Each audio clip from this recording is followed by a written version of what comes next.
This woman is planning a murder. She's 8 months pregnant. She already has one daughter. If she gives birth to another, She's decided to kill the new baby. And Velayama is not alone. In India today, girls are widely seen as an intolerable burden. Assignment reveals that each year thousands are murdered by their own families. Millions more are turning to modern science to get rid of their unwanted girls. Chanjit is on her way to find out the sex of her unborn child. If it's a girl, she'll terminate the pregnancy. The ultrasound verdict will seal her child's fate. This doctor alone has identified 30,000 female fetuses. Virtually all of them were aborted. All over India, demand for the test is soaring. For most of the families, the first birth of the first daughter is bad luck. The second one is viewed as a disaster. And the third one is an utter catastrophe, as if the whole world has fallen apart.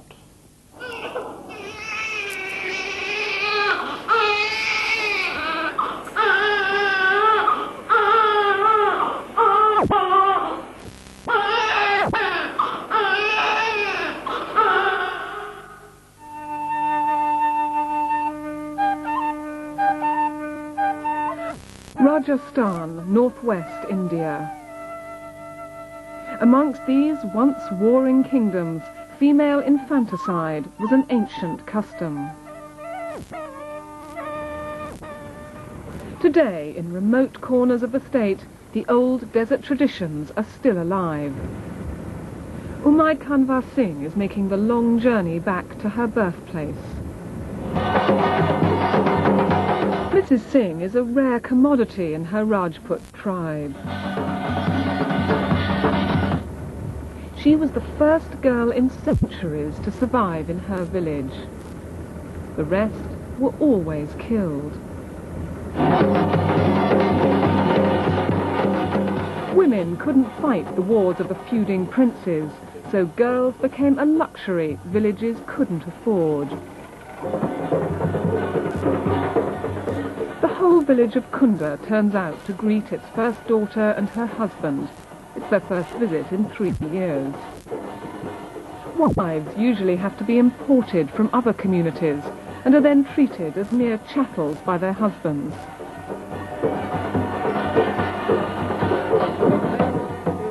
Amongst this warrior caste, most baby girls even now are killed at birth. For Umaid Kanwar to survive 40 years ago, it needed an act of fate.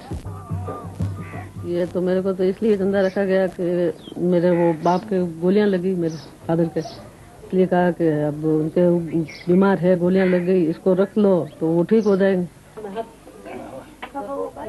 Mrs. Singh was lucky. Following tradition, her younger sister was killed. Here, the Rajput women are still veiled and segregated from the men, and they still destroy their baby daughters. There's no evidence except the unusual number of little boys. Female infanticide was outlawed in India over 100 years ago, but here they live by their own rules.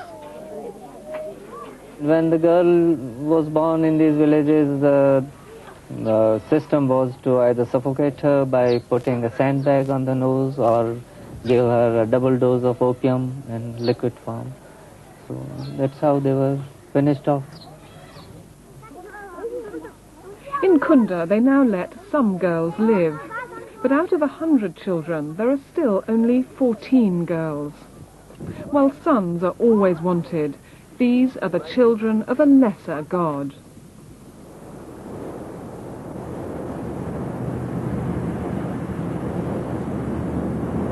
No one knows how many tiny bodies are buried here in the sand, how many baby girls even today are born only to die. The systematic killing is a sad testament to the abysmal status of girl children in much of India. As soon as they're born, many girls are unwelcome. They're seen as a simple financial liability who bring nothing but misfortune to the family.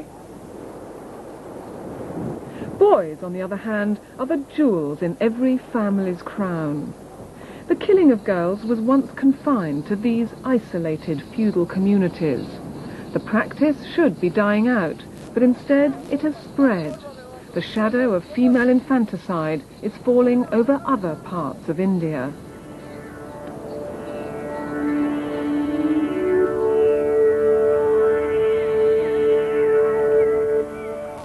Tamilnadu in the far south.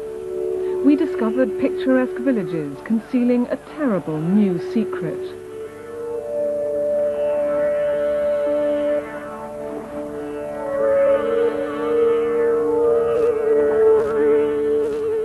With land shortages and unemployment, parents have recently started to kill their girl children to alleviate their poverty.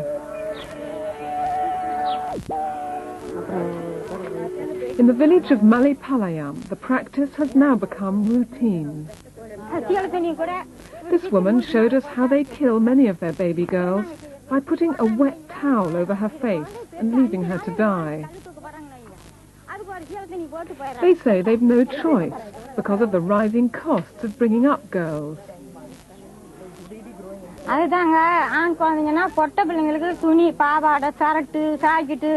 உள்பாவாடை இதெல்லாம் கேக்குதுங்க. இது குழந்தை ஆம்பளை பிள்ளையா இருந்துச்சுன்னா இந்த பாருங்க அப்படி ஒரு சட்டி இருந்தா போதும். இப்ப இப்படி இருக்குதுங்க, பொண்ணா இருக்குதுங்க. இதுக்கு இப்ப ஒரு சட்டி போட்டு வச்சிருக்கோம். இதுக்கு இப்பதான் போட முடியும். இவ்வளவு பிள்ளைகிட்ட என்னங்க செய்ய முடியும்? அந்த கைப்பத்தை யாருங்க பாக்குறாங்க? கட்டுற புருஷனுமே இங்கெல்லாம் குடிக்காரனாங்க எல்லாம் அடிச்சு துரத்தி விட்டுறாங்க. அதுங்க பாவம் என்ன செய்யும் பாவம்? எந்த கஷ்டத்தை நேசுங்க. அவங்க தூக்கிட்டு அப்படி தெரிய வேண்டியதான் தெருவு தெருவா.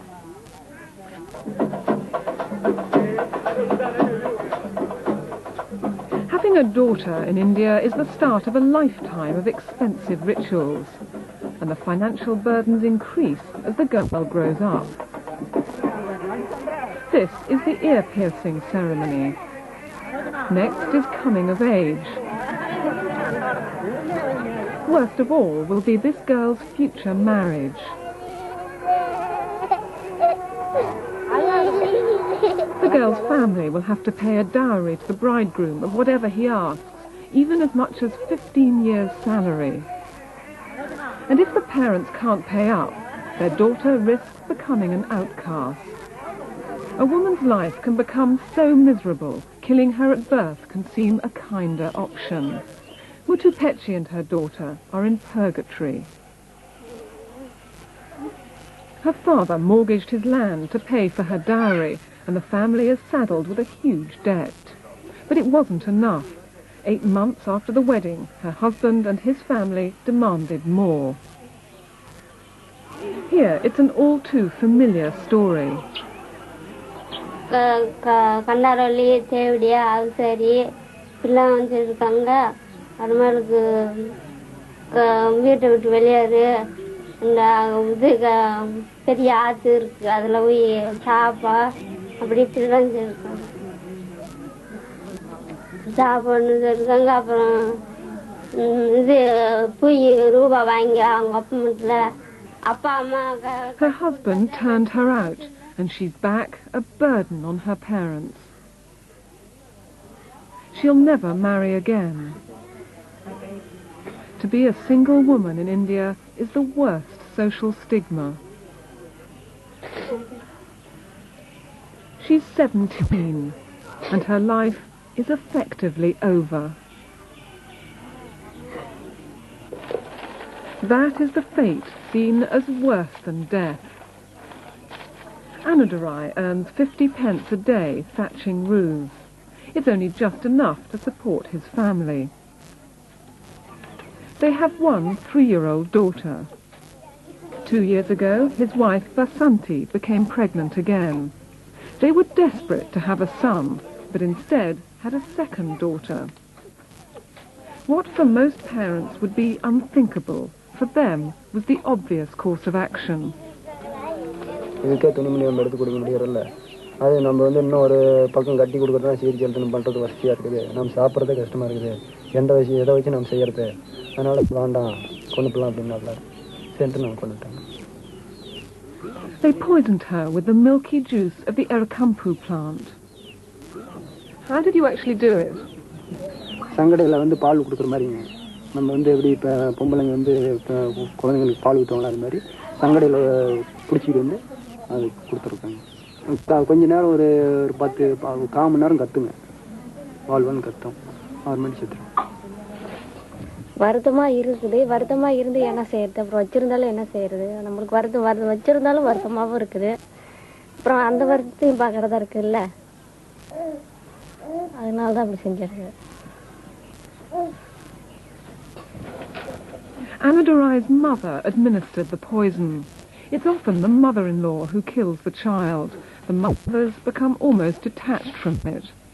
Soon she may be called upon again. Vasanti is pregnant once more. She knows they can't afford a dowry for another daughter. Her family say they're prepared to kill again. இப்போ வந்து இந்த வறுமையில வந்து இப்போ கொண்டுட்டு நல்லா இருக்குங்க. ஆனால் இப்போ வந்து ஒரு நல்ல நம்ம அது வந்து காலம் போகிறா அதை பார்த்து நம்ம கண் வழியை பார்த்து நம்ம வந்து கண்ணீர் விட்றத அது இப்போ ஒரு நாளையாடு சின்ன தொழில் போயிருக்குங்க. ஆனால் வந்து பெருச்சான வேட்டு நம்ம கண் முன்னால் பார்க்க முடியுங்களா, போதுங்க.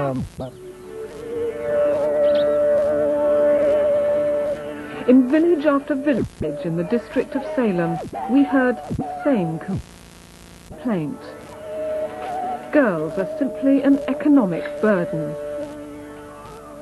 This mother has already killed 2 daughters. She too is pregnant again.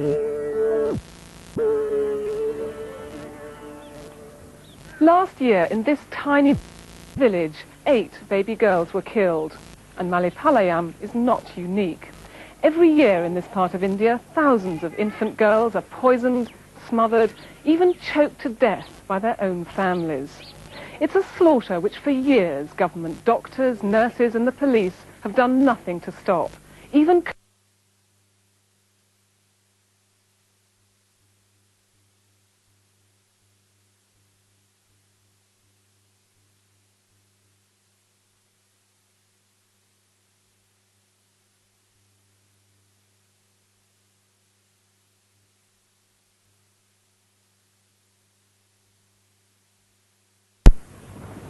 today, 18-year-old Velayama is having her regular checkup. She's a month away from giving birth to her second baby. We met her at the government health clinic, where they estimate that 4 in every 10 girls are killed at birth. To the nurse, Velayama's intentions come as no surprise.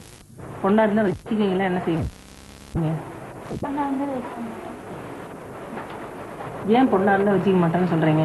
நம்ம கிட்ட நான் போடுறதுக்கு பத்தாது, நாங்க இருக்கிற வசதிக்கு பத்தாது. வசதிக்கு பத்தாதா? பொண்ணா இருந்தா நாங்க தேவை நம்மளுக்கு கிடைக்க இல்லை. பொண்ணா இருந்தா வச்சுக்குவீங்களா? என்ன செய்வீங்க? பொண்ணா இருந்தா எங்களுக்கு வேண்டான்னு கொடுத்துருவோம். Here, families let one daughter live, perhaps 2, but then they often kill them off. All clinics promote contraception, but these women keep getting pregnant until they have a son. Until then, they're all potential killers.